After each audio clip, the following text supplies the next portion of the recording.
आऊज़ुबिल्लाहिमिनश्शैतानिर्रजीम बिस्मिल्लाहिर्रहमानिर्रहीम। अस्सलामुअलैकुम नाज़रीन हज़रात, आप देख रहे हैं ज़ोया लाइफ हेल्थ केयर। दोस्तों, आज मैं आप लोगों को 3 मिनट का एक बेहतरीन वजीफ़ा बताऊंगा पत्थर दिल को मोम बनाने के लिए।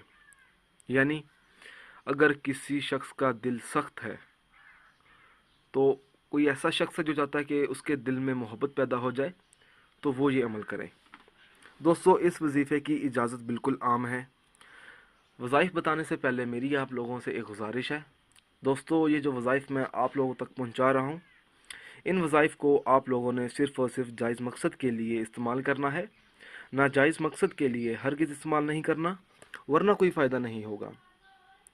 दोस्तों, अगर कोई ऐसा शख्स है जो किसी के दिल में अपनी शदीद मोहब्बत डालना चाहता है, तो उस शख्स को चाहिए कि वो ये अमल करें। अमल इस तरह से शुरू करना होगा। सूरतुल क्रैश 3 दफ़ा पढ़े, अपने तालु के साथ ज़ुबान लगाकर। जब वो 3 दफ़ा सूरत क्रैश पढ़ेगा, तो जिस बंदे के लिए पढ़नी है, जिस शख्स के दिल में अपनी मोहब्बत पैदा करने के लिए पढ़नी है, उस बंदे का तसव्वुर करके 3 दफ़ा सूरतुल क्रैश पढ़ें, और इस अमल की बरकत से उस शख्स का दिल मोम हो जाता है। मतलब उसके दिल में मोहब्बत पैदा हो जाएगी उस शख्स के लिए। दोस्तों, अगर आपको हमारी ये वीडियो पसंद आई है तो इसको लाइक कीजिए और शेयर कीजिए। साथ ही मेरे channel Zoya life health care को सब्सक्राइब करना हरगिज़ ना भूलें, ताकि आपको आगे आने वाली वीडियोस की मालूमात मिलती रहे। जज़ाकल्लाह।